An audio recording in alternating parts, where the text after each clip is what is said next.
近乎鹅黄色的车厢，大小约略一台老旧巴士的空间，前后两边各有一个门，车厢彼此间无法互通，皮革拉环直接挂于车厢顶，复古怀旧又略带奢华质感。这是搭乘布达佩斯 M1 线的第一印象。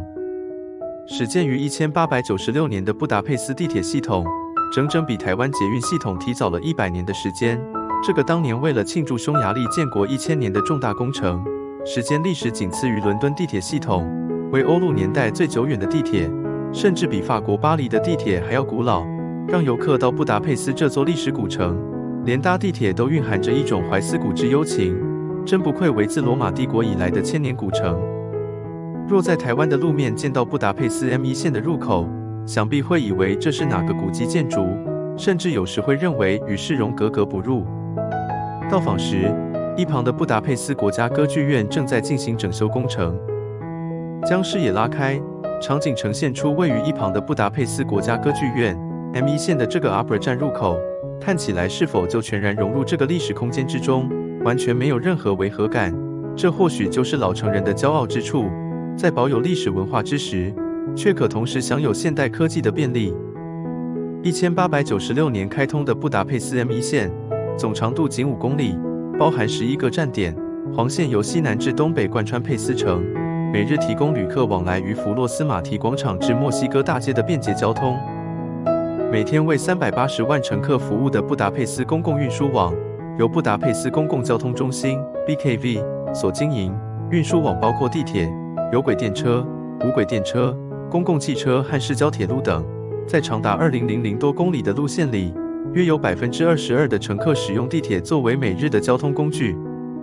仅费13年建成的 M1 线，通车时间1896年，恰逢匈牙利建国1000年，故又称千禧地下铁路 Millennium Fordoladi-Vesat。2002年，联合国教科文组织将其列入世界遗产，亦为世界唯一被列为世界遗产的铁线。现代化车站定将之称钢铸美化或隐藏，但此地则毫不隐藏地显露于外，一粒粒铆钉痕迹的咖啡色 H 钢，无论是月台或是通道，处处可见。H 钢旁摆放的是现代化的电子票务系统。欧洲许多国家的地铁站都无人管理，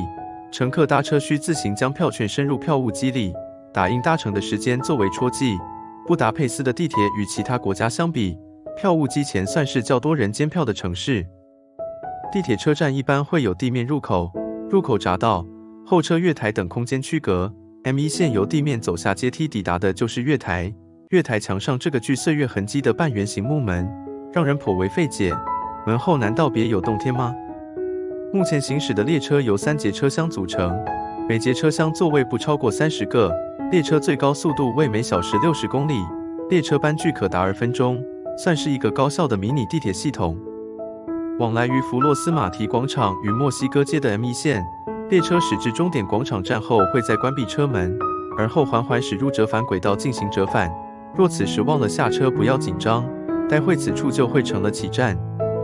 现在的3节车厢系统是在1970年代重新规划，虽然对于1896年而言算是全新制作，但见到这些直接挂于车厢顶的皮革拉环，相对于2020年的现代，依然是50年前的复古精品了。虽然车厢前后各有一个门，听起来感觉空间应该不算小，但站在前门往后门拍摄过去，内部空间大概就是如此。身为欧陆最古老的铁线，